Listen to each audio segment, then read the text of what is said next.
ان الحمد للہ نحمده ونستعینه ونستغفره ونعوذ باللہ من شرور انفسنا ومن سیئات اعمالنا من يهده اللہ فلا مضل له ومن يضلل فلا هادی له واشهد ان لا الہ الا اللہ وحدہ لا شریک له واشهد ان محمدا عبده ورسوله اما بعد فان خیر الحدیث کتاب اللہ وخیر الہدی ہدی محمد صلی اللہ علیہ وآلہ وسلم وشر الامور محدثاتها وكل محدثۃ بدعہ وكل بدعۃ ضلالہ وكل ضلالۃ فی النار۔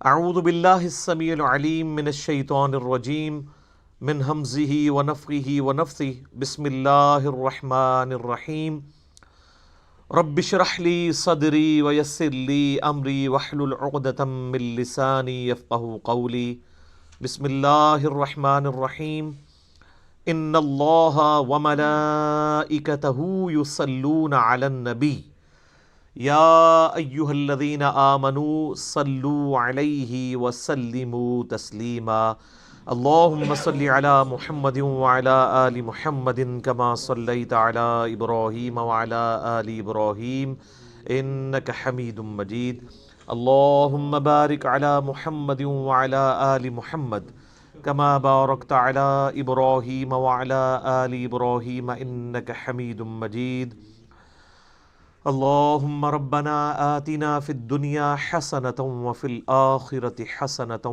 وقنا عذاب النار لا الہ الا انت سبحانک انی کنت من الظالمین حسبنا اللہ ونعم الوکیل یا حی یا قیوم برحمتک استغیث ولا حول ولا قوة الا باللہ العلی العظیم ربنا آتنا من لدنک رحمتا وہیئ لنا من امرنا رشدا آمین۔ الحمدللہ آج 29 دسمبر 2019 کو سنڈے کے دن قرآن کلاس نمبر 10 میں ہم انشاءاللہ تعالی سورۃ البقرہ کی آیت نمبر 21 سے آنورڈ سٹارٹ لیں گے۔ آج انشاءاللہ ہمارا یہ 2019 کا آخری درس ہوگا، اگلے سنڈے کو 2020 سٹارٹ ہو چکی ہوگی۔ اعوذ باللہ من الشیطان الرجیم بسم اللہ الرحمن الرحیم یا ایہا الناس اعبدوا ربکم الذی خلقکم والذین من قبلکم لعلکم تتقون۔ میرے بھائیو، اس سے پہلے جو 20 آیات گزری ہیں ان میں اللہ تبارک و تعالیٰ نے انسانیت میں جو 3 گروہ ہیں، نمبر 1 اہل ایمان، نمبر 2 وہ لوگ جو جان بوجھ کے کفر اختیار کرتے ہیں، اور نمبر 3 منافقین، ان کا ذکر کیا تھا۔ اب یہ پوری وہ تمہید کے بعد اس رکوع کے اندر آیت نمبر 21 سے آنورڈ آیت نمبر 29 تک یہ مسلسل اب یہ جو 9 آیات ہیں یہ قرآن حکیم کی دعوت ہے اپنے مخاطب کو، کہ قرآن اپنے مخاطب سے کیا چاہتا ہے، اللہ تعالیٰ کی کیا ریکوائرمنٹ ہے، یہ کتاب کس لیے نازل ہوئی ہے، انبیاء کے آنے کا مقصد کیا ہے، اس دنیا کی زندگی کا آخر انجام کیا ہونے والا ہے۔ یعنی پوری کی پوری جو ایک ڈاکٹرن ہے دین کی، وہ اس ایک رکوع کے اندر 9 آیات کے اندر بڑی زوردار طریقے سے بنیادی جو باتیں جو انسانوں کے علم میں ہوتی ہیں اس کی بنیاد کے اوپر بیان ہوئی ہیں۔ اسی لیے آپ دیکھیں اس کا خطاب، اگرچہ یہ صورت تو مدنی ہے اور مدنی صورتوں کا اسلوب زیادہ تر یا ایھا الذین آمنوا کے ساتھ ہوتا ہے، لیکن چونکہ یہ پوری انسانیت کو دعوت دی جا رہی ہے اس لیے ان آیات کا جو سٹارٹ ہے وہ پوری انسانیت کو مخاطب کر کے ہے۔ یا ایھا الناس، اے پوری انسانیت، اے لوگو، اعبدوا ربکم، عبادت کرو اس رب کی، الذی خلقکم، جس نے تمہیں پیدا کیا، والذین من قبلکم، اور جو تم سے پہلے لوگ گزر چکے یا جو اگلے لوگ گزر چکے ان کو بھی اسی نے پیدا کیا، لعلکم تتقون، تاکہ تم ڈر سکو، پرہیزگار بن سکو۔ سارے انبیاء کی دعوت کا مقصد، ساری الہامی کتابیں نازل ہونے کا ایک ہی مقصد ہے کہ عبادت اس رب کی کرنی ہے۔ اللہ کو ماننا کافی نہیں ہے بلکہ اللہ کی بھی ماننی ہے۔ اسی لیے یہاں یہ بات نہیں آ رہی کہ اس اللہ کو مانو، بلکہ کہا جا رہا ہے اس اللہ کی عبادت بھی کرو، جس طرح سورہ النحل میں آتا ہے نا، آیت نمبر 36 میں، وَلَقَدْ بَعَثْنَا فِي كُلِّ أُمَّةٍ رَسُولًا أَنِ اعْبُدُوا اللَّهَ وَاجْتَنِبُوا الطَّاغُوتَ، اور بے شک ہر امت میں ہم نے کوئی نہ کوئی رسول مبعوث کیا ایک ہی بنیادی دعوت کے ساتھ کہ عبادت کرو اللہ کی، اور اللہ کے جو مخالفت پہ کھڑے ہوئے لوگ ہیں ان کو طاغوت کہا گیا، چاہے وہ جنوں میں سے ہیں یا انسانوں میں سے ہیں، ان کی آپ نے مخالفت کرنی ہے۔ یہ ساری الہامی کتابوں کی دعوت کا خلاصہ، تمام انبیاء کی دعوت کا خلاصہ ایک اللہ کی عبادت ہے۔ عبادت کہتے ہیں ٹوٹل اوبیڈینس کو، یعنی صرف اللہ کو ماننا کافی نہیں بلکہ اللہ کا مکمل تابع فرمان بننا ہے۔ اور اسی کے پیرلل میں ایک ٹرم ہے جو وقت کے پیغمبر کے لیے استعمال کی جاتی ہے، اس کو ہم کہتے ہیں اتباع۔ قل ان کنتم تحبون اللہ فاتبعونی یحببکم اللہ، اے نبی تم فرما دو کہ اگر تم لوگ یہ دعویٰ رکھتے ہو کہ اللہ سے محبت کرتے ہو تو پھر میری یعنی وقت کے پیغمبر کی اتباع کرو، پھر اللہ بھی تم سے محبت کرے گا اور تمہارے گناہوں کو بھی معاف کر دے گا۔ تو اتباع میں بھی صرف پیغمبر کو مانا نہیں جاتا بلکہ پیغمبر کی پیروی بھی اختیار ساتھ کی جاتی ہے۔ تو ان دونوں چیزوں کو آپ سمجھ لیں، عبادت ہے اللہ کی محبت کے ساتھ، اس کو ماننے کے ساتھ اس کی ماننا، اور اتباع رسول ہے رسول اللہ کی محبت صلی اللہ علیہ وآلہ وسلم کے ساتھ آپ صلی اللہ علیہ وآلہ وسلم کی اوبیڈینس، پیروی اختیار کرنا۔ صرف اطاعت نہیں ہے بلکہ محبت کے ساتھ اطاعت ہے۔ اطاعت پلس محبت اللہ کے کیس میں ہو تو عبادت ہے، اور اطاعت پلس محبت رسول اللہ کے کیس میں ہو صلی اللہ علیہ وآلہ وسلم تو یہ اتباع رسول ہے۔ تو اے لوگو عبادت کرو اس رب کی جس نے تمہیں پیدا کیا اور تم سے پہلے جتنے لوگ ہو گزرے ہیں ان کو بھی اسی نے پیدا کیا، تاکہ تم ڈر سکو، پرہیزگاری کی روش اختیار کر سکو، یعنی اللہ کے حضور تمہیں پیش ہونا ہے۔ یہ وہ بنیادی بات ہے جو کسی بھی انسان کو دعوت دینے کے لیے پہلی چیز ہی یہی ہونی چاہیے توحید کے اعتبار سے، کہ اس اللہ کو مانو اور اس اللہ کی مانو جس نے تمہیں پیدا کیا۔ سورہ طور میں بھی آتا ہے نا کہ کیا یہ لوگ بغیر کسی کے بنائے پیدا ہو گئے ہیں یا انہوں نے اپنے آپ کو خود پیدا کیا ہے؟ ہائے ہائے ہائے، دو ہی پاسبلٹیز ہو سکتی ہیں نا، یا انسان اپنا کریٹر خود ہو یا اس کو کسی نے پیدا نہ کیا ہو۔ تو یہ تو کیس کوئی نہیں ہے کہ کسی نے پیدا نہیں کیا۔ اس کی وجہ یہ ہے کہ پیدا ہونا ہماری نگاہوں کے سامنے ہے، ہمارے ماں باپ نے ہمیں پیدا ہوتے ہوئے دیکھا ہے اور ہمارے ماں باپ کو ان کے ماں باپ نے پیدا ہوتے ہوئے دیکھا ہے، تو کریشن تو ہوئی بھی ہے۔ تو کیا ہماری پیدائش جو ہے وہ ہمارے ماں باپ ذریعہ ضرور بنے ہیں لیکن ان کو تو نہیں پتہ کیسے پیدائش ہوئی ہے؟ وہ اللہ ہی ہے جو پرفیکشن کے ساتھ مخلوقات کو بناتا ہے، ان کو تو بالکل پتہ نہیں ہوتا۔ مخلوق جو پیدا ہو چکی ہے اسے خود اپنے بارے میں نہیں پتا کہ اس کے اندر کیا کچھ چل رہا ہے، سوچ بھی نہیں سکتا۔ آج اگر سائنس ہمیں یہ باتیں ٹروتھ ریویل نہ کرتی اس کائنات کے بڑے بڑے حقائق، تو ہم کبھی امیجن بھی نہیں کر سکتے تھے کہ کتنی یہ کمپلیکس کریشن ہے، کوئی بھی زندہ چیز ہے۔ اس پہ تو گھنٹوں بولا جا سکتا ہے۔ انسان کے جسم میں جو ایک خلیہ ہے نا، اس خلیے کو بنانے کے لیے نیو یارک سٹی جتنی جگہ چاہیے، جتنے سسٹم اس میں اللہ نے رکھ دیے، اور انسان کے جسم میں یہ ایک خلیہ نہیں ہے، 100 بھی نہیں ہے، 1000 بھی نہیں ہے، لاکھ بھی نہیں ہے، کروڑ بھی نہیں ہے، ارب بھی نہیں ہے، 100 ٹریلین سیلز ہر انسان کے جسم کے اندر موجود ہیں. 100 ٹریلین، 1 ٹریلین 1000 ارب کے برابر ہوتا ہے. 100,000 ارب خلیے ہر انسان کے جسم میں، اور ان سارے خلیوں تک آکسیجن بھی پہنچتی ہے اور یہ زندہ ہے. ان کی ڈویژن ڈسٹرب ہو جائے تو کینسر ہے. یہ خلیے مر جائیں اور نئے اس کی جگہ پیدا نہ ہو تب بھی وہ ڈیڈ ہو جائے گا باڈی کا وہ حصہ. اور سائنٹسٹ کہتے ہیں کہ اتنا بڑا فگر ہے کہ اگر انگلینڈ جیسے 30 ملک ہوں اور 30 کے 30 ملک صرف درختوں سے پر ہوں اور کوئی چیز وہاں نہ اگی ہوئی ہو تو ان درختوں کے جتنے پتے ہوں گے نا یہ 100 ٹریلین ہے. 100,000 ارب. 1 ارب نہیں مان، 1 ارب گننے کے لیے آپ کو 25 سے 30 سال چاہیے. 24 گھنٹے بھی اگر آپ گنتے رہیں، کوئی شخص بہت بھی تیز گن لے گا 24 گھنٹے میں تو 86,400 سیکنڈ ہے، تو 1,00,000 دفعہ بھی مشکل سے گن پائے گا وہ. تو 1 ارب، اور کدھر پھر 1000 ارب، پھر 100,000 ارب. ان امیجنیبل ہے، کیلکولیٹر فیل ہو جاتے ہیں. تو یہ سارے کے سارے جو خلیے ہیں ان کو کریٹ کیا ہے کریٹر نے. پھر خالی اس طرح کریٹ نہیں کیا، مینیجیبل فارم میں ہے. یہ خلیوں نے کیا خود ڈیسائیڈ کیا تھا کہ ان خلیوں نے مل کے آنکھ بننا ہے، ان خلیوں نے مل کے دل بننا ہے؟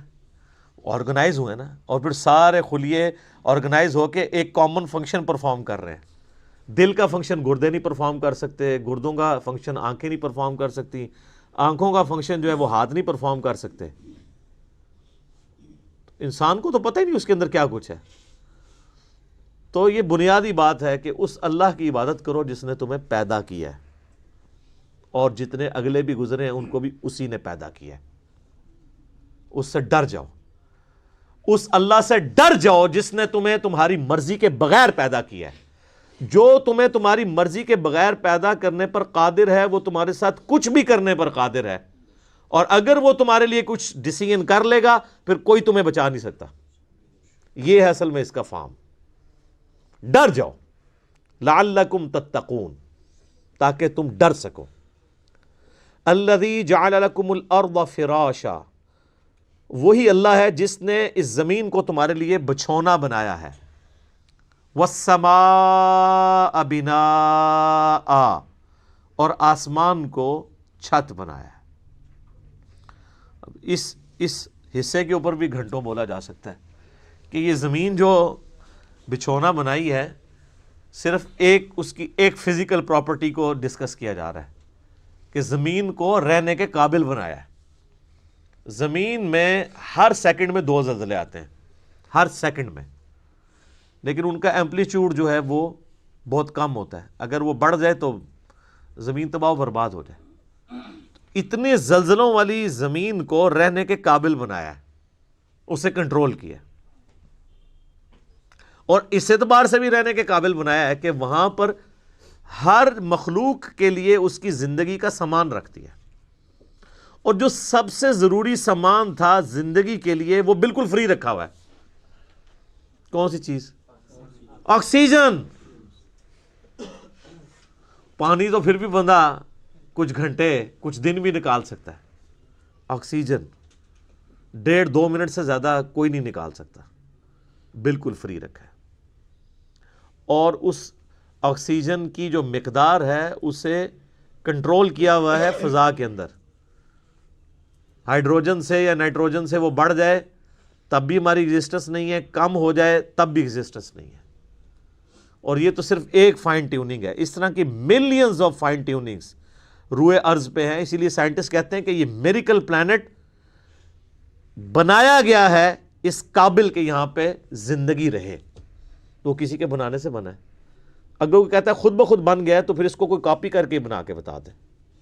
جو چیز کاپی بھی نہ ہو سکتی ہو اس کے بارے میں کہنا کہ وہ خود بخود ہو گئی ہے تو اس سے بڑی تو بے وقوفانہ سٹیٹمنٹ ہی نہیں ہو سکتی. جو کام کرنے سے نہ ہو سکے وہ خود بخود کیسے ہو سکتا ہے؟ خود بخود تو وہ کام ہو سکتا ہے نا کہ جو یعنی کرنے سے ہو بھی جائے. زمین و آسمان کی ساری مخلوقات مل کے ایک بیج نہیں بنا سکتی کہ جسے ہم مٹی میں بوئیں اور وہ 6 ارب گنا بڑا درخت بن جائے۔ لوگ تو کہتے ہیں جی مٹی کی تو کوئی قیمت ہی نہیں ہے، میں کہتا ہوں سونے کی کوئی قیمت نہیں ہے۔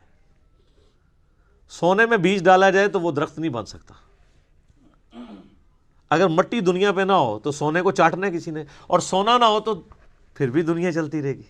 یہ مٹی جو اللہ نے رکھی ہے دیکھنے کو حقیر چیز ہے، لیکن اس میں ہم بیج بوتے ہیں، اور سر وہ بیج جب نکلتا ہے اور درخت بنتا ہے، اس درخت کا سائز، اس کے پھولوں کے لگنے کی ٹائمنگ، اس کا پھل میں کنورٹ ہونا، پھلوں کے پکنے کی ٹائمنگ، پتوں کی شیپس، ان کے سائز، پھر ایک ایک پتے تک پانی کا پہنچنا زمین سے، یہ تو انسان پریشان ہو جاتا ہے۔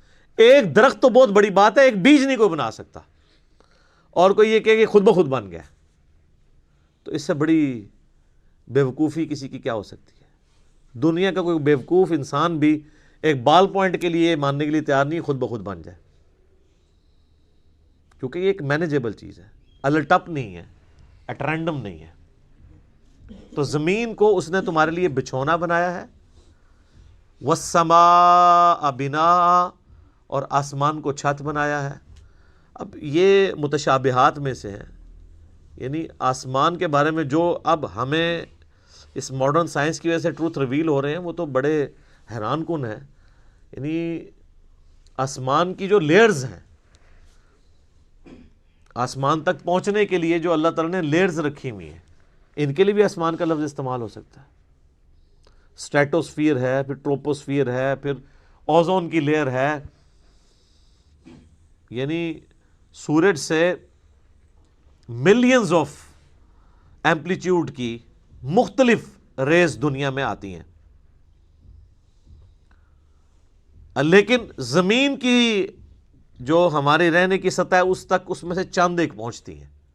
99.99% یہ آسمان کی جو لیئرز ہیں اس کی وجہ سے ریپیل ہو جاتی ہیں، کچھ ارتھ میگنیٹک فیلڈ کی وجہ سے ریپیل ہو جاتی ہیں، ورنہ وہ ہارمفل ریز نیچے آ جائیں تو بیماریاں۔ یہ جو کہتے ہیں اوزون لیئر کے اوپر ایک شگاف ہے، اس کی وجہ سے سکن کینسر کا خدشہ ہے ان علاقوں میں جہاں پہ وہ ڈائریکٹ ریز آتی ہیں۔ تو یہ آسمان کو ایک بڑی مضبوط چھت بنایا ہے اللہ تعالیٰ نے۔ آسمان حفاظت کا ذریعہ ہے، یہ اللہ کی قدرتیں ہیں جی، اس پہ کتنی دیر بولا جائے، میرے اس پہ کئی ایک لیکچرز ہیں، وہ آپ دیکھ لیں ورنہ تو ٹاپک بدل جائے گا۔ وَأَنزَلَ مِنَ السَّمَاءِ مَاءً، اور آسمان سے اس نے پانی کو نازل کیا، فَأَخْرَجَ بِهِ مِنَ الثَّمَرَاتِ، پھر اس کے ذریعے پھل اگائے تمہارے لیے، رِزْقًا لَكُمْ، تمہارے رزق کے طور پہ۔ اچھا یہ ساری باتیں بنیادی ہیں، کوئی دنیا کا انسان نہیں ہے جو کہ یہ چیزیں میری آبزرویشن میں نہیں ہے۔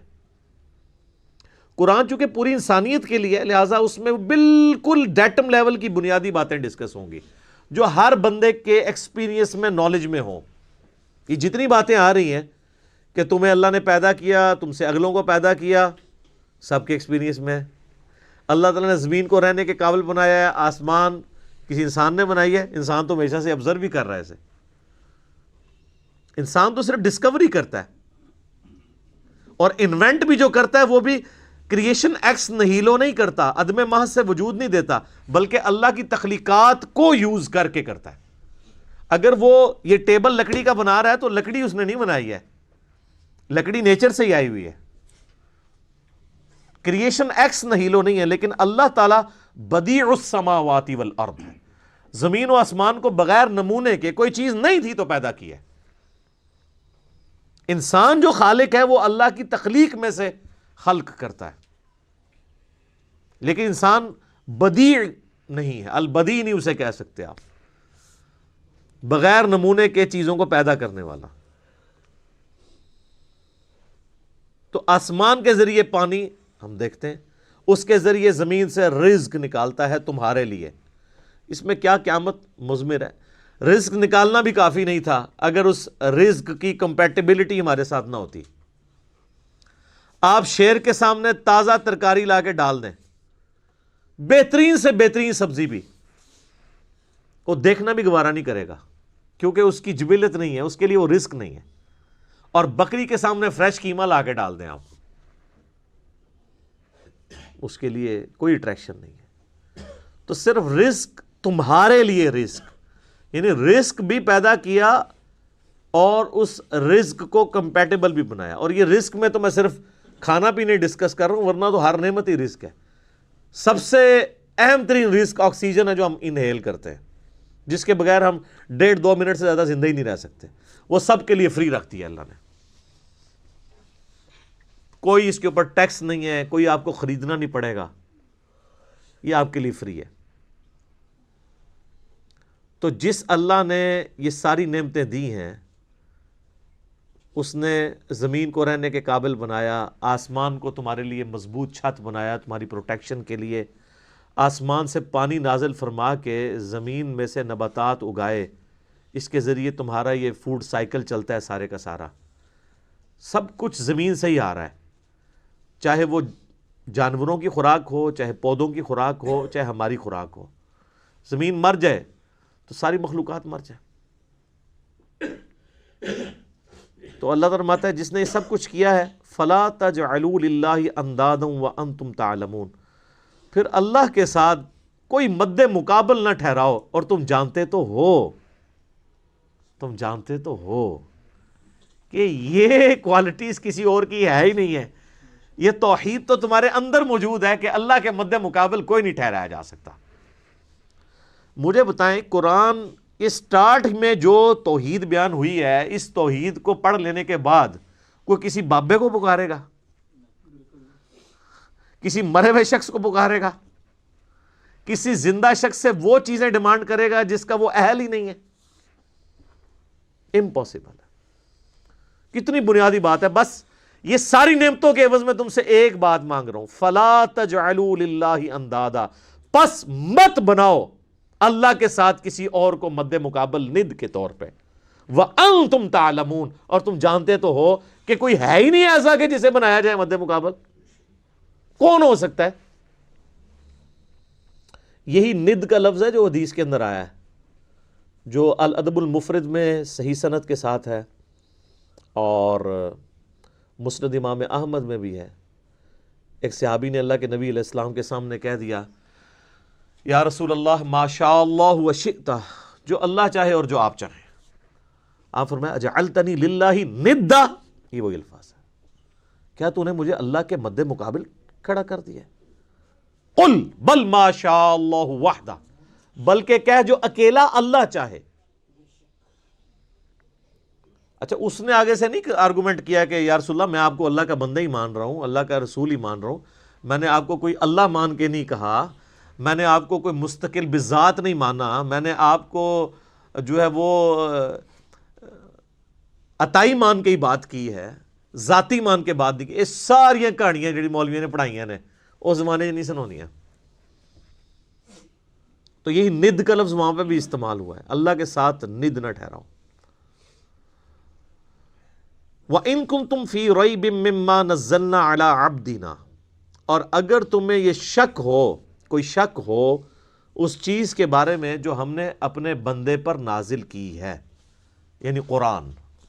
یہ قرآن جو اللہ کی کتاب ہے، جو نبی علیہ السلام کا واحد معجزہ ہے، جس کی بنیاد پہ دعوی نبوت ہے، اس کے بارے میں اگر تمہیں کوئی شک ہو کہ یہ کتاب انہوں نے خود گھڑ لی ہے یا یہ کتاب اللہ کی طرف سے نہیں ہے، کوئی انسانی کوشش ہے، فَأْتُوا بِسُورَةٍ مِّن مِّثْلِهِ، تو تم بھی کوئی اس سے ملتی جلتی ایک صورت ہی بنا کے لے آؤ.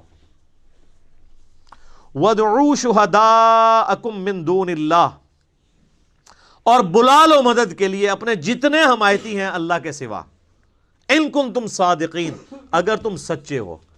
اللہ کے سوا جتنوں کو بلانا ہے تم بلا لو. جنوں، بلکہ سورہ بنی اسرائیل میں تو آتا ہے کہ سارے جنوں انس بھی مل کے اگر اس طرح کی کوئی کتاب بنانا چاہیں تو کتاب نہیں بنا سکیں گے. اچھا، یہ قرآن حکیم میں مختلف جگہ مختلف یعنی چیلنجز آئے ہیں. سورہ ہود کے اندر بھی، سورہ یونس میں بھی. سورہ ہود کے اندر تو 10 صورتوں کا ذکر ہے کہ 10 صورتیں بنا کے لے آؤ اگر بنا سکتے ہو. سورہ یونس میں ہے کہ ایک صورت ہی اس سے ملتی جلتی کو بنا کے لے آؤ، ایک صورت بنا کے لے آؤ. یہاں پہ تو آخری چیلنج ہے کہ کوئی ملتی جلتی، چلو اگر مکمل نہیں تو کوئی قریب قریبی کوئی صورت بنا کے لیا، تو یہ کوئی مشکل کام تو نہیں تھا۔ قرآن حکیم کی تو ایک بڑی چھوٹی سی صورت ہے، سورۃ الکوثر، انا اعطیناک الکوثر فصل لربک وانحر ان شانئک ھو الابتر۔ اس کی بھی کوئی کاپی نکالی جا سکتی تھی ایسے لوگوں کی طرف سے جو یعنی اتنے فصیح اللسان تھے کہ وہ دوسروں کو اجمی کہا کرتے تھے، ان کو اپنی زبان کے اوپر اتنا ناز تھا، فی البدی وہ عام جو گفتگو ہے اس کو بھی شاعری کے انداز میں بیان کر دیا کرتے تھے۔ لیکن یہ تاریخ میں نہیں ملتا کہ کسی نے یہ چیلنج اس طریقے سے قبول کیا ہو۔ اتنی شرم و حیا ان کے اندر بھی موجود تھی۔ ویسے آج کل کچھ لوگوں نے طب آزمائی کرنے کی کوشش کی ہے، وہ صورتیں بنا کے اس کو ملتے جلتے الفاظ کے ساتھ پھر قرآن کے سٹائل میں اسے تلاوت کر کے یوٹیوب پہ اپلوڈ بھی کیا ہوا ہے۔ اس پہ میرا ایک کلپ بھی آیا تھا، آپ یوٹیوب کے اوپر دیکھ سکتے ہیں، اپلوڈڈ ہے۔ قرآن سے ملتی جلتی جو صورتیں ہیں اس کے حوالے سے، تو میں نے بتایا تھا اس طریقے سے نہیں ہے یہ، جو اس کی ججمنٹ جو ہے وہ عربی لنگوسٹک کے لوگ کریں گے۔ صرف اس سے ملتے جلتے الفاظ کے ساتھ کوئی عربی کا کوئی لٹریچر سامنے لے آنا یا خود لکھ لینا یا کوئی شاعری کر لینا، ظاہر ہم اجمی تو جج نہیں کر سکتے۔ ہاں، اجمیوں کے لیے ٹیسٹ یہ ہے کہ آج کے دور کا ہمارے پاس جو سب سے بڑا ٹچ سٹون ہے وہ سائنٹیفک فیلڈ کا علم ہے۔ اس کے اعتبار سے کوئی بھی قرآن حکیم کی ایک آیت بھی ایسی نہیں ہے جو اسٹیبلش سائنس کے خلاف ہو۔ اس ٹیسٹ سے آپ اسے گزار کے دیکھ لیں، لیکن وہ اسٹیبلش سائنس ہونی چاہیے، ہائپوتھیسز یا تھیوریز نہیں ہونی چاہیے، تو اس پہ بھی یہ پرفیکٹلی فلفل ہوگی۔ ڈاکٹر مورس بوکائل ایک فرینچ سرجن تھے، انہوں نے ایک اس کے اوپر کتاب بھی باقاعدہ لکھی ہے، مسلمان ہو گئے تھے، بائبل، قرآن اینڈ سائنس کے عنوان سے۔ اردو میں ترجمہ بھی ہوا ہے لیکن وہ بڑی مشکل سی اردو ہے اس کی، انگلش میں بھی ترجمہ ہوا ہے اس کا۔ بل وہ اسی رزلٹ پہ پہنچے ہیں کہ ساری الہامی کتابوں میں قرآن ہی ایسی ایک واحد الہامی کتاب ہے جس میں کوئی سائنٹیفک فالٹ موجود نہیں ہے۔ باقی کتابوں میں ایسی چیزیں ملتی ہیں، اور ظاہر ہے وہ اس لیے ہیں کہ وہ ٹیمپر ہوئی ہیں، یعنی ان کے اندر تبدیلی ہو چکی ہے، اس میں اللہ تعالیٰ کی طرف اسے منسوب نہیں کیا جا سکتا۔ یہ کتاب محفوظ ہونے کی ایک بہت بڑی دلیل یہ بھی ہے کہ اس میں آپ کو کوئی سائنٹیفک ایرر جو اسٹیبلش سائنس والی چیزیں ہوں، ہائپوتھیسز نہ ہوں، وہ نہیں ملے گا۔ تو اگر تم سچے ہو تو اس طرح کی کوئی صورت ہی بنا، یہ اس زمانے کے لیے تو تھا وہ والا چیلنج، آج تک بھی یہ صرف عرب کے لوگوں کے اعتبار سے ہے، باقی اجمیوں کے لیے تو پھر باقی اعتبار سے بھی قرآن معجزہ ہی ہے۔ فَإِن لَمْ تَفْعَلُوا، اور پس اگر تم ایسا نہ کر سکو، وَلَن تَفْعَلُوا، اور تم ہرگز ایسا نہیں کر سکو گے۔ اللہ تعالیٰ نے اس پہ اپنا اوپینین بھی دے دیا ہے کہ یقیناً تم کر بھی نہیں پاؤ گے۔ فَاتَّقُوا النَّارَ الَّتِي وَقُودُهَا النَّاسُ وَالْحِجَارَةُ، تو ڈرو اس آگ سے جس کا ایندھن آدمی اور پتھر بننے والے ہیں۔ اعدت للکافرین، جو اللہ نے تیار کر کے رکھی ہے انکار کرنے والوں کے لیے۔ اچھا، یہ کافرون کا ترجمہ یا مسلمون کا ترجمہ جو ہے نا، وہ ہم عموماً تو کر رہے ہوتے ہیں مسلمان اور کافر، اصل جو ترجمہ ہے نا مؤمنون کا یا مسلمون کا، سر تسلیم خم کرنے والے، بات ماننے والے، اور کافر وہ ہیں جو بات نہیں ماننے والے۔ کوئی مسلمان بھی کافر ہو سکتا ہے، اور کوئی کافر بھی مسلمان ہو سکتا ہے کہ کوئی صحیح بات مان لے۔ وہ ایک تو وہ ٹرم والا ایمان ہے نا جو ہم ایز اے اصطلاح استعمال کرتے ہیں، جو کلمہ پڑھ لے اور وہ 5 بنیادی چیزوں پہ چلے۔ لفظی ترجمہ یہ ہے کہ نہ ماننے والوں کے لیے، انکار کرنے والوں کے لیے، کفر کہتے ہیں انکار کرنے کو، نہ شکری کرنے کو، اللہ تعالیٰ نے آگ تیار کر رکھی ہے جس کا ایندھن آدمی، انسان اور پتھر ہے۔ اللہم اجرنا من النار، اللہم اجرنا من النار، اللہم اجرنا من النار۔ صحیح مسلم میں حدیث ہے، نبی علیہ السلام ایون نماز میں بھی جب کبھی آیات آتی تھیں جہنم سے ریلیٹڈ تو آپ علیہ السلام اللہ سے جہنم کے اگینسٹ اللہ تعالیٰ کی پناہ طلب کیا کرتے تھے، اور جب جنت کی آیات آتی تھی تو اللہ تعالیٰ سے جنت کا سوال کیا کرتے تھے۔ یہ سنت ہے۔ اچھا، یہ جو آیا کہ پتھر بھی ایندھن بنیں گے، تو یہ پتھر کو کوئی عذاب نہیں ہو رہا ہوگا، بلکہ ان کی حسرت میں اضافے کے لیے ہوگا۔ اس کا ڈیٹیل ذکر سورۃ الانبیاء میں آئے گا اللہ تعالیٰ فرماتا ہے کہ ہم کافروں کو بھی اور جن معبودوں کو یہ پوج رہے ہیں ان کو بھی دوزخ میں ڈالیں گے. اور پھر اللہ تعالیٰ فرماتا ہے کہ اگر یہ ان کے معبود ہوتے تو دوزخ میں ان کے ساتھ تو نہ ہوتے. پھر کافروں نے اس کا بھی ٹھٹھا کیا. انہوں نے کہا اچھا اس کا تو مطلب ہے پھر عیسیٰ ابن مریم کو بھی دوزخ میں ڈالا جائے گا، کیونکہ عیسیٰ ابن مریم کی بھی لوگوں نے پوجا کی ہے. پھر اللہ تعالیٰ نے اس کا بھی جواب دیا. رپلائی ٹو کے بغیر کام چلتا نہیں ہے نا، وسوسے اتنے ہیں. رپلائی ٹو کے کلپ تو بنیں گے. وہ پھر سورہ الزخرف میں آیا. اللہ تعالیٰ نے یہ عیسیٰ کی مثال جو تم سے بیان کی ہے نا انہوں نے، تو یہ صرف جو ہے نا وہ حجت بازی کے لیے. پتہ ان کو بھی ہے کہ عیسیٰ ابن مریم کیوں دوزخ میں جائیں گے، وہ تو خود امام موحدین تھے اپنے وقت میں، توحید کے دائی تھے. قصور تو ان لوگوں کا ہے جنہوں نے عیسیٰ ابن مریم کے بارے میں ڈیوینٹی کلیم کی ہے، نہ کہ عیسیٰ ابن مریم. پھر انہوں نے کہا وہ تو ہمارے بندے خاص ہیں اور وہ تو قیامت کی نشانی میں سے ہیں. تو یہ جو بت، وہ پتھر جن کے بت تراشے گئے، ان کو اللہ تعالیٰ دوزخ میں اس لیے ڈالے گا تاکہ کافروں کی حسرت میں اضافہ ہو کہ یار ان کو ہم پوجتے رہے، یہ بھی ہمارے ساتھ ہیں. اس کا یہ مطلب نہیں ہے کہ وہ ان پتھروں کو عذاب ہو رہا ہوگا، بلکہ وہ پتھر تو الٹا ان کے لیے خود عذاب بن جائیں گے، کیونکہ جب پتھر گرم ہوں گے تو وہ تو گرمائش زیادہ فیل ہوگی. پتھر بھی لوگ گرم کر کے ان سے بھی ہیٹ حاصل کرتے ہیں نا، وہ تو ان کے لیے ہوگا. اب دوزخ کے اوپر 19 فرشتے ہیں تو فرشتوں کو کوئی عذاب تو نہیں ہو رہا ہوگا، وہ تو مامور ہیں دوزخیوں کو مارنے پیٹنے کے لیے. اللہ تعالیٰ تو اس بات پہ قادر ہے کہ ایک ہی فریم آف ریفرنس میں مختلف لوگوں کے اوپر مختلف حالت طاری کر دے. یہ تو ہم نے دنیا میں ایکسپیرینس کیا ہے. آپ میں سے اگر کسی کو ملیریا ہوا ہو سخت گرمیوں میں تو اسے تو 2 رضائیاں بھی اڑا دی جائیں تو اس کی ٹھنڈ نہیں ختم ہوتی. باقی تو گرمی سے اف اف کر رہے ہوتے ہیں اور اس کو ٹھنڈ اتنی لگی ہوتی ہے کہ وہ کہتا ہے میرے اوپر اور اڑاؤ. ایک ہی جگہ پہ ٹیمپریچر بے شک 40 تک پہنچ چکا ہوا ہے، اس کو ٹھنڈ لگ رہی ہے، حالانکہ ایکچوئل وہاں پہ گرمی ہے. تو یہ اللہ تعالیٰ ایک فریم آف ریفرنس میں دنیا میں ایسی چیزیں کر کے بتاتا ہے کہ 2 مختلف بندوں پہ ایک ہی جگہ پہ 2 مختلف حالتیں طاری ہو جاتی ہیں. اللہ ہی اللہ ہے جی. یقین کریں کہ یہ جو چیزوں کی کوالٹیز ہیں یہ بھی اللہ کی وجہ سے ہے. اگر اللہ تعالیٰ کا امر اس کے پیچھے سے ہٹ جائے، آپ 7 سمندروں کا پانی بھی پی جائیں آپ کی پیاس نہیں بجھ سکتی. اور اگر آگ کے جلانے کی خاصیت اللہ تعالیٰ چھین لے، آپ پوری زمین کے درخت بھی جلا لینا، آپ ایک روٹی بھی نہیں پکا سکتے، کیونکہ وہ خاصیت ہی جب اللہ تعالیٰ لے لے گا. تو یہ دوزخ میں ان کافروں کے ساتھ پتھروں کو اس لیے جلایا جائے گا تاکہ ان کی حسرت میں اضافہ ہو، نہ کہ ان پتھروں کو عذاب دیا جا رہا ہوگا. اب سائملٹینیس کنٹراسٹ بھی آ رہا ہے جی. وَبَشِّرِ الَّذِينَ آمَنُوا وَعَمِلُوا الصَّالِحَاتِ. اور اے نبی علیہ السلام آپ خوشخبری دے دیجئے ان لوگوں کو کہ جو بات مان لیتے ہیں، یعنی ایمان لے آتے ہیں اور نیک اعمال اختیار کر لیتے ہیں، أَنَّ لَهُمْ جَنَّاتٍ تَجْرِي مِن تَحْتِهَا الْأَنْهَارُ، کہ ان کے لیے باغات ہیں جن کے نیچے نہریں بہتی ہوں گی.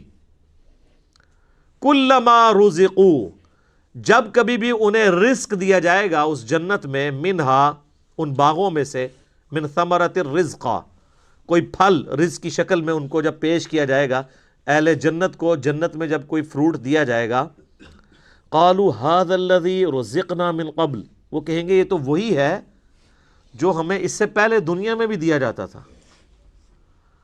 وَأُتُوا بِهِ مُتَشَابِهًا، حالانکہ وہ ان کو اس سے ملتا جلتا فروٹ دیا جا رہا ہوگا، ایگزیکٹ نہیں ہوگا. ملتا جلتا اس لیے دیا جائے گا کہ انسان کی ایک نیچر ہے. دنیا میں بھی آپ دیکھ لیں، آپ کسی دسترخوان پہ بیٹھے ہوں تو سب سے پہلے اس چیز کو ہاتھ ڈالتے ہیں جس کے ساتھ آپ مانوس ہوں.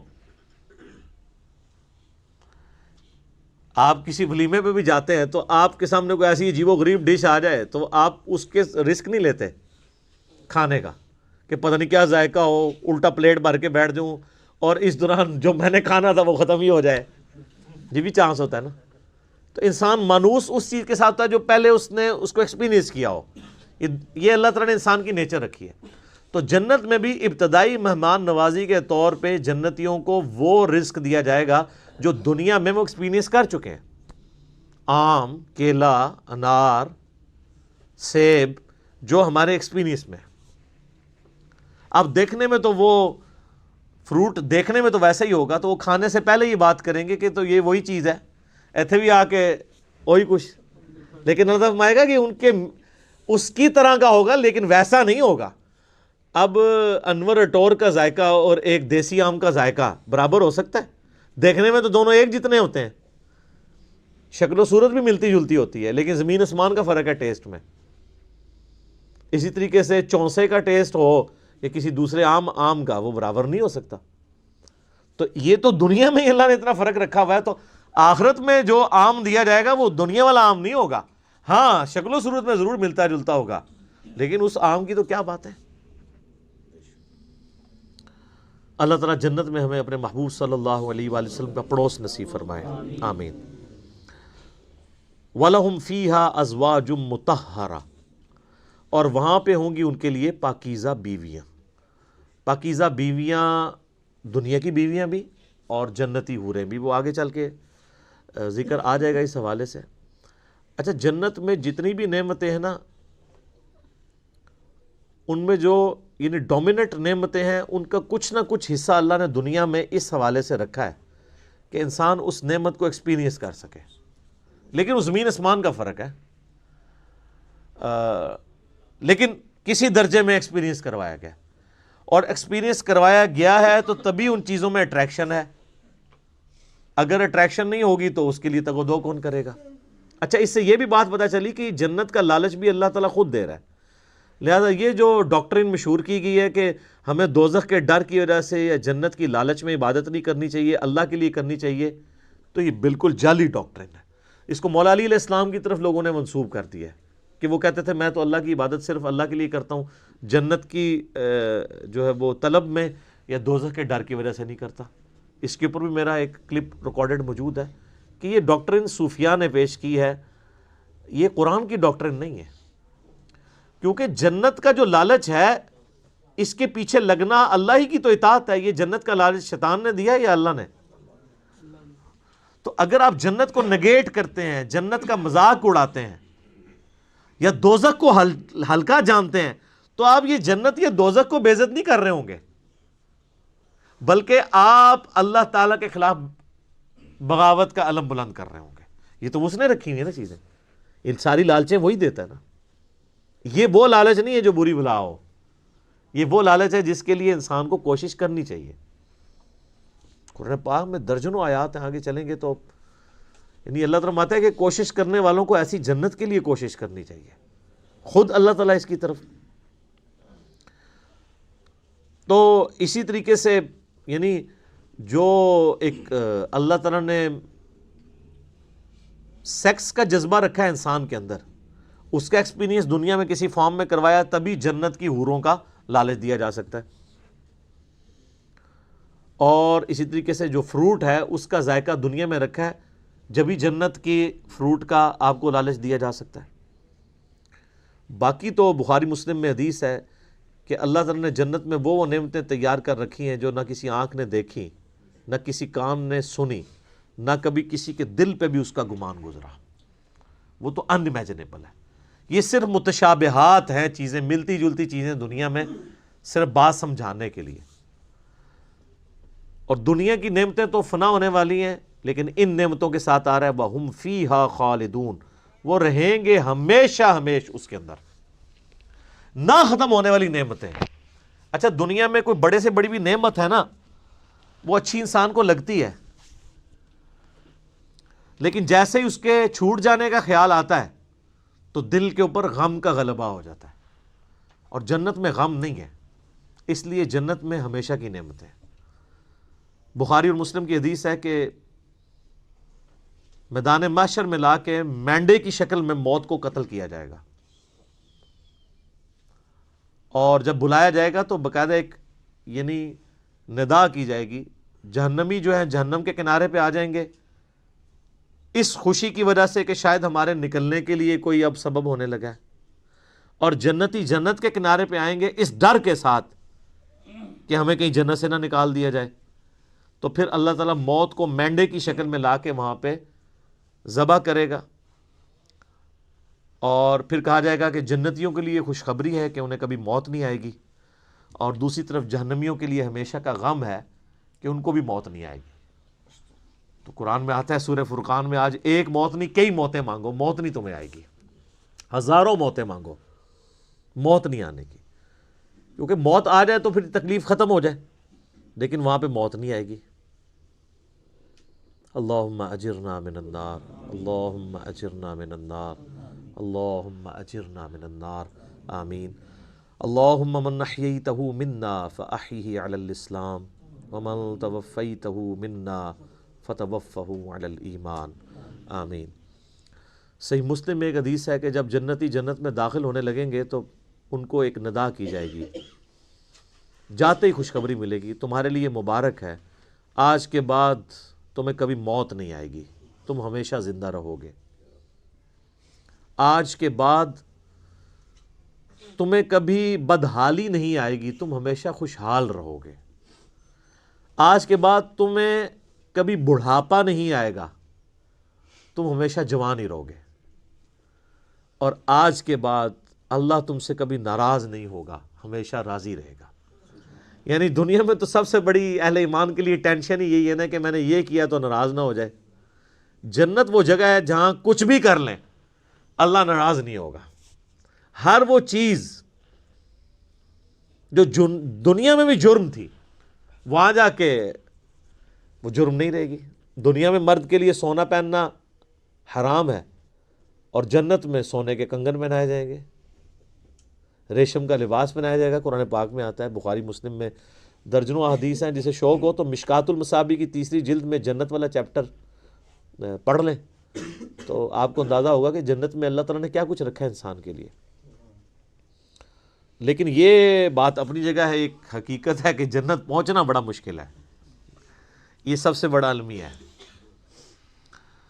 یہ تو بابوں نے آپ کو ایک خدا کا تعارف کروایا نا کہ جنت تو اپنی جیب ہی ہے، کتابیں یہ نہیں بتاتی، کتابیں کچھ اور ہی بتاتی۔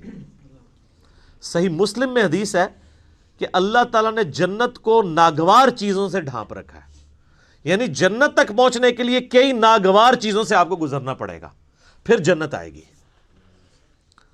اور جہنم کو اللہ تعالیٰ نے خوشنما چیزوں سے ڈھانپ رکھا ہے، یعنی ہر اٹریکٹ فل چیز دوزخ کی طرف لے کے چلی جائے گی۔ ناگواری تو ہے نا، یعنی روزانہ 5 وقت نماز پڑھنا دنیاوی طور پہ ایک تردد تو ہے، سردیوں میں وضو کرنا ایک تردد تو ہے، گرمیوں کے روزے رکھنا ایک تردد تو ہے، حلال اور حرام کا فرق کرنا ایک تردد تو ہے، اور دوسری طرف آپ جو اپنی مرضی کے مطابق کوئی بھی کام کرتے جائیں وہ سیدھا آپ کو دوزخ کی طرف لے جائے گا، جو آپ اپنی مرضی سے کریں گے، اور جو اللہ کی مرضی سے کرنا پڑتا ہے اس میں تردد تو ہے، ظاہر وہ نفس کے خلاف ہے۔ تو یہ مسلم شریف کی حدیث کمال حدیث ہے کہ جنت ناگوار چیزوں سے ڈھانپی ہوئی ہے اور جہنم خوشنما چیزوں سے۔ اس کی ایکسپلینیشن جامع ترمذی میں، سنن ابی داؤد میں، سنن نسائی اور ابن ماجہ میں ہے کہ جب اللہ تعالیٰ نے جنت کو پیدا کیا تو حضرت جبرائیل علیہ السلام سے کہا کہ جائیں جنت کو جا کے وزٹ کریں کہ میں نے کیسی رہنے کی جگہ بنائی ہے۔ جب حضرت جبرائیل علیہ السلام جنت گئے اور اس کی خوبصورتی دیکھی تو اللہ تعالیٰ نے کہا کہ جبرائیل کیسا پایا جنت کو؟ انہوں نے کہا اللہ تیری عزت کی قسم کوئی بندہ ایسا نہیں ہوگا جو اس میں جانے کے لیے جان دھڑ کی بازی نہ لگا دے، کیا زبردست جگہ تو نے بنائی ہے۔ اللہ نے فرمایا اچھا، اللہ تعالیٰ نے جنت کو ناگوار چیزوں سے ڈھانپ دیا، جو مسلم شریف کی حدیث ہے، اور کہا اب جا کے ذرا جنت کو دیکھو۔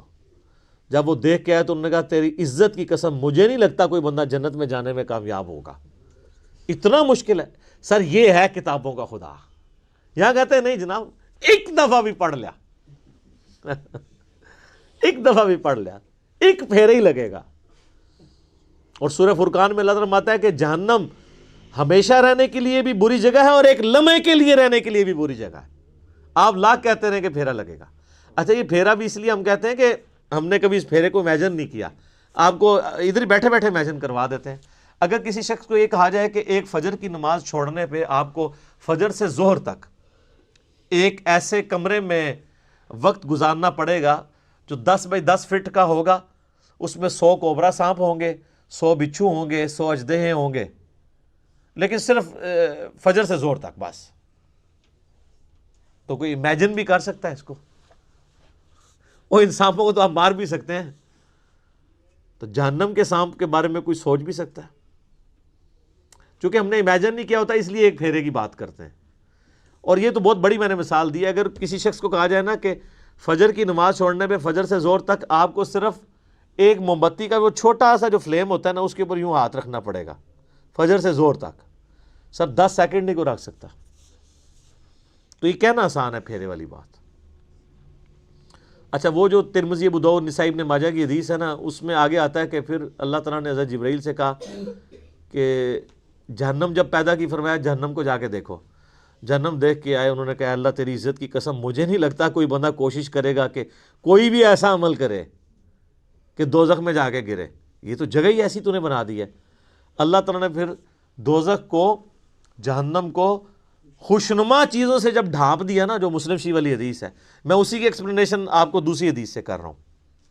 یہ سر کتابوں کا دین ہے، بابوں کا نہیں ہے. تو حضرت جبرائیل علیہ السلام جب گئے واپس آئے، کہا اے اللہ تیری عزت کی قسم مجھے نہیں لگتا کوئی بندہ جہنم میں جانے سے بچ سکے گا، اتنا خوشنما تو نے بنا دیا، یہ تو سارے ہی جائیں گے جہنم میں. اور سر نظر بھی آ رہا ہے، نظر بھی آ رہا ہے، کیا دیندار، کیا بے دین، کیا مسلمان، کیا کافر. آپ کو بغاوت دیکھیں عروج پہ نظر آتی ہے. اور جو آپ کو دیندار نظر بھی آ رہے ہیں یہ بھی اللہ نے پردے رکھے ہوئے ہیں. کچھ کے پردے تو ہمارے جیسے لوگوں کے سامنے کھل بھی جاتے ہیں اور ہم آپ کو کھول کھول کے بتاتے ہیں، پھر بھی نہیں آپ کا دماغ کھلا تو آخرت میں تو کھل ہی جانا ہے. اوہ یہ کیا ہوا. نہیں، بڑا سینسٹیو ایشو ہے میرے بھائی. تو یہ اللہ تعالیٰ نے جہنم اور دوزخ کا جو معاملہ رکھا ہے، یہ اگر یہ چیزیں نہ ہوتی تو کوئی بھی شخص اللہ تعالیٰ کو رسپانس نہ کرتا. میرا ایک یوٹیوب پہ کلپ بھی ہے، خدا انسان کی ضرورت کیوں ہے. خدا انسان کی ضرورت ہے ہی اس لیے کہ انسان مر جاتا ہے. اگر انسان نے مرنا نہ ہو اور انسان کے اوپر کوئی مشکل وقت نہ آنا ہو، انسان کی ضرورت اللہ کبھی رہتا ہی نہیں ہے. یہ تکلیفیں اور موت، یہی تو ایک تلوار لٹک رہی ہے کہ یار میں نے مرنا ہے، کسی کو منہ دکھانا ہے جا کے. آپ ایک لمحے کے لیے امیجن کریں کہ اگر آپ نے مرنا نہ ہو اور آپ کو کبھی کوئی تکلیف نہ آئے، یہ دو چیزوں کی گارنٹی ہو، تو سر نماز کس نے پڑھنی ہے؟ تو یہ ساری دھمکیاں ختم ہو جائیں گی نا پھر دوزخ کی. تکلیف نہ آنے کا مطلب ہے کوئی کچھ نہیں کرے گا. موت نہ آنے کا مطلب ہے آپ اپنی زندگی انجوائے کریں گے، اور تکلیف نہ آنے کا مطلب ہے کہ پھر آپ کو کوئی نہ کوئی رزق کے حوالے سے ایشو ہوگا، نہ اور کوئی تکلیف پہنچے گی. تو یہ سر دنیا میں پاسبل نہیں، جنت میں ہی ہے. لیکن دنیا میں بھی یہ ہو جائے نا تو اللہ تعالیٰ انسان کی ضرورت نہیں رہتا. اسی لیے اللہ تعالیٰ نے یہ موت کا الذی خلق الموت والحیات لیبلوکم ایکم احسن عملا رکھا ہوا ہے. یہ جو تلوار لٹکائی ہے وہ اس لیے تو لٹکائی ہے. تو یہ ساری چیزیں نہ ہو تو انسان کا قبلہ نہیں درست ہوتا. گھنٹوں بولا جا سکتا ہے. اگلی بڑی اہم ترین آیت ہے آیت نمبر 26. قرآن حکیم کے اسلوب کے اوپر ایک کافروں نے اعتراض کیا تھا، اور کچھ نہیں.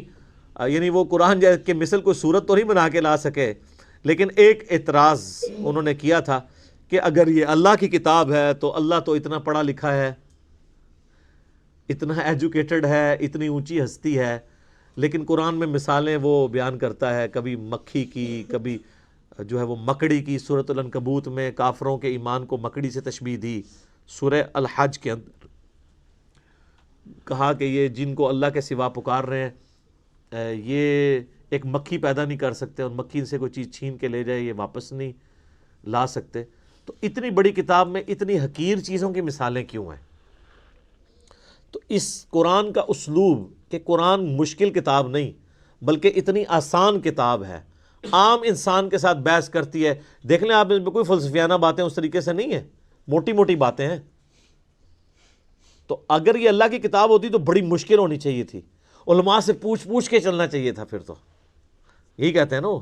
اور قرآن کم از کم 4 دفعہ سورۃ القمر میں کہہ رہا ہے وَلَقَدْ يَسَّرْنَا الْقُرْآنَ لِلذِّكْرِ فَهَلْ مِن مُدَّكِرٍ، قرآن کو ہم نے نصیحت کے لیے آسان کر دیا ہے کوئی جو نصیحت حاصل کرے اس سے؟ تو اتنی مشکل کتاب ہونی چاہیے تھی اگر یہ اللہ کی کتاب ہے۔ تو اللہ تعالیٰ نے وہ متھ توڑی ہے، ان اللہ لا یستحیی ان یضرب مثلا ما بعوضۃ فما فوقها، بے شک اللہ اس بات سے شرم محسوس نہیں کرتا کہ وہ مچھر کی مثال دے یا اس سے بھی کسی حقیر چیز کی۔ کیوں؟ اللہ کا مقصد کسی کے اوپر اپنا علمی روب ڈالنا نہیں ہے، اللہ کا مقصد بات سمجھانا ہے، اور بات سمجھانے والا شخص جو ہوتا ہے نا وہ کبھی مشکل الفاظ نہیں استعمال کرتا۔ لہٰذا آپ یہ علماء کی جب ہم مشکل اردو اور ٹرمز سنتے ہیں نا، واللہ وہ اس نیت سے نہیں تقریر کر رہے ہوتے کہ انہوں نے عوام کو دین سمجھانا ہے، وہ یہ تقریر کر رہے ہوتے ہیں کہ میں اتنی مشکل ٹرمنالوجیز بول سکتا ہوں، اور پھر کہتے ہیں دیکھا جی وہ علامہ صاحب نے بڑے مشکل لفظ استعمال کیے۔ تو یہ علامہ صاحب نے اللہ کی سنت میں عمل نہیں کیا، اللہ کی اسی لیے تو پھر علماء کو چھوڑ گئی ہے نا پبلک۔ وہ کہتے ہیں ان کے پاس ہم ایک گھنٹہ بیٹھ کے سنتے ہیں، سمجھ نہیں آتی ہے، علی بھائی کے 5 منٹ کے کلپ میں اتنا کچھ سمجھ آ جاتا ہے۔ کیوں آتا ہے؟ عام فہم بات ہے۔ لیکن میں آپ کو مزے کی بات بتاؤں، یہ عام فہم بات کرنا یہ مشکل کام ہوتا ہے، مشکل باتیں کرنا آسان کام ہوتا ہے۔ اس لیے آپ دیکھتے ہیں کتنے لائق لوگ ہوتے ہیں، لیکن جب ان کو آپ ٹیچر بناتے ہیں انتہائی نالائق ٹیچر ثابت ہوتے ہیں، کیونکہ ٹیچنگ جو ہے ایک فن ہے، اس کے لیے صرف لائق ہونا کوئی کمال نہیں ہے، اس میں کمیونیکیشن آپ کو سکل چاہیے ہوتی ہے، آپ لوگوں کی سطح پہ اتر کے بات کر سکتے ہوں۔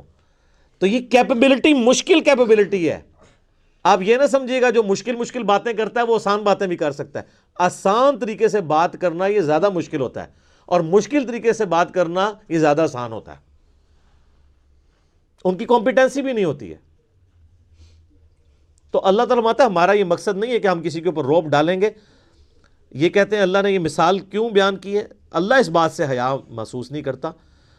فَأَمَّا الَّذِينَ آمَنُوا، پس جو لوگ بات مان لیتے ہیں، فَيَعْلَمُونَ أَنَّهُ الْحَقُّ مِن رَبِّهِمْ، تو وہ اس چکر میں نہیں پڑتے کہ یہ مکھی کی مثال کیوں آ گئی، یہ مچھر کی مثال کیوں آ گئی، یا میں اپنے بارے میں کرتا ہوں، میں کبھی کوئی مثال کوئی پھکی کی بات کر دی یا ٹنی کی بات کر دی تو بات سمجھانے کے لیے کوئی اگزامپل کے طور پہ بھی بات کر دی، تو جو بات ماننے والے ہیں سمجھنے والے ہیں وہ ان چکروں میں نہیں پڑتے الفاظی کے اوپر، وہ کہتے ہیں یہ ہمارے رب کی طرف سے سچ بیان ہوا ہے، بات وزنی ہے، اس چکر میں نہ پڑھو کہ اسلوب کیسا ہے اس کا۔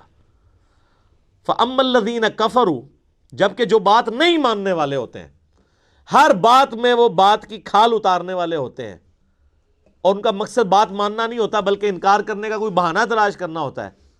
فَيَقُولُونَ، تو وہ کہتے ہیں مَاذَا أَرَادَ اللَّهُ بِهَذَا مَثَلًا، اللہ کو یہ مثال بیان کر کے کیا ملا ہے، کیا ارادہ تھا اللہ کا، یہ باتیں کرنے کی کیا ضرورت ہے، کوئی مشکل باتیں ہونی چاہیے تھی۔ تو اب چونکہ یہ انہوں نے اعتراض کیا ہے غیر علمی جذباتی ڈاکٹرن کے ساتھ، لہٰذا اس کا جواب بھی اسی اعتبار سے پہلے تو دیا جا رہا ہے، یضل بہ کثیرا ویہدی بہ کثیرا، اللہ کا مقصد یہ ہے کہ تاکہ اس مثال کے ذریعے بہت سے لوگوں کو گمراہ کر دے اور بہت سے لوگوں کو ہدایت دے۔ مراد یہ نہیں ہے کہ قرآن کتاب گمراہی ہے، وہ تو آیا ہے قرآن میں ھدی للناس وبینات من الھدی والفرقان، یہ پوری انسانیت کے لیے ہدایت ہے، ہدایت کے روشن دلائل ہیں، اس میں حق اور باطل میں تمیز کرنے والی کتاب ہے۔ اس کتاب کا مقصد کسی کو گمراہ کرنا نہیں ہے، مقصد یہ کہ یہ الٹیمیٹلی تمہاری گمراہی کا سبب اس اعتبار سے بن جائے گی کہ تم اس کو مان کر ہدایت پہ آ جاؤ گے اور نہ مان کے گمراہ ہو جاؤ گے۔ جسے شیطان نے کہا تھا کہ اے اللہ اس آدم کی وجہ سے تو نے مجھے گمراہ کیا ہے، حالانکہ آدم کی وجہ سے نہیں ہوا تھا، وہ ہوا خود ہی تھا، لیکن اس نے یہ کہا کہ نہ آدم پیدا ہوتا تو نہ میرے امتحان آتا تو نہ اسرا ہوتا۔ تو انڈائریکٹلی یہ بات ادھر بھی اللہ تعالیٰ نے کہا ہے کہ اللہ تعالیٰ نے اس لیے کیا ہے کہ تم تاکہ جو ماننے والے ہیں ان کا ایمان میں اضافہ ہو جائے گا، جو نہ ماننے والے ہیں وہ گمراہ ہو جائیں گے، اور جو ماننے والے ہیں ان کو ہدایت مل جائے گی۔ اس کا یہ مطلب قطعاً نہیں ہے کہ قرآن پڑھ کے کسی کو گمراہی ملتی ہے، نعوذ باللہ من ذالک، یہ عقیدہ کفر ہے۔ میرا یوٹیوب پہ ایک کلپ بھی ہے، انڈیا پاکستان اور بنگلہ دیش کے لوگوں کے 2 کفریہ علماء کے 2 کفریہ عقیدے۔ ایک کفریہ عقیدہ یہی ہے اس میں سے کہ جی قرآن جو ہے یہ گمراہ کر دیتا ہے. یہ اکثر آپ سنتے ہیں نا، قرآن گمراہ کر دیتا ہے. ڈائریکٹ پڑھنے سے انسان، اچھا انڈائریکٹ پڑھنے سے بھی گمراہی ہوتا ہے. انڈائریکٹ کدھر پڑھنے دیتے ہیں؟ وہ کہتے ہیں پڑھنا ہی نہیں ہے. ڈائریکٹ انڈائریکٹ تو ہے وہ انگریزی والی رہ گئے. انڈائریکٹ نہ انہوں نے خود پڑھا ہوا ہوتا ہے اور نہ کسی کو پڑھنے دیتے ہیں.